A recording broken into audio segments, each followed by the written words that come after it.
នេះគឺជាឈុតស្បៃខ្មែរឈុតទទួលការស្លាថនម៉ូសម្លៀកបំពាក់ថ្មីនៅរដូវកាលថ្មីពីសុខាស្រីមង្គលសំអាងការចាសសួស្តីបងប្អូនទាំងអស់គ្នាថ្ងៃនេះនាងខ្ញុំក៏បានរួមការងារស្លៀកថតម៉ូសម្លៀកបំពាក់ថ្មីនៅរដូវកាលថ្មីពីបងសុខាស្រីមង្គលសំអាងការแล้วបងប្អូនមកតាមដានពីសម្រាប់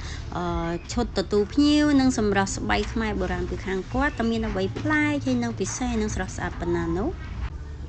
ថ្ងៃនេះផងដែរផាត់មុខដោយដារ៉ូម៉ា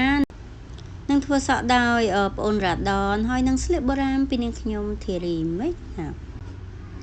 សម្រាប់ស្បៃខ្មែរបុរាណនិងសម្រាប់ឈុត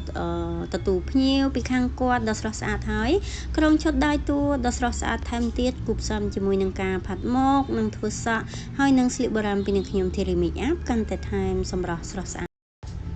ហើយនាងខ្ញុំក៏សូមអរគុណដល់បងម្ចាស់សំអាងការដែលហៅការងារនាងខ្ញុំជូនពរបងហេងហេងនិងរកអតិថិជនចិត្តបានច្រើន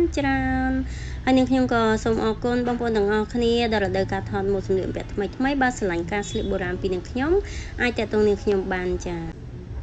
ហើយនាងខ្ញុំក៏សូមអរគុណបងប្អូនទាំងអស់គ្នាផងដែររាល់ដែលវីដេអូនាងខ្ញុំផុសទៅបងប្អូនតែងតែឲ្យបេះដូងនិងខមមិនជូនពរបងប្អូនទាំងអស់គ្នា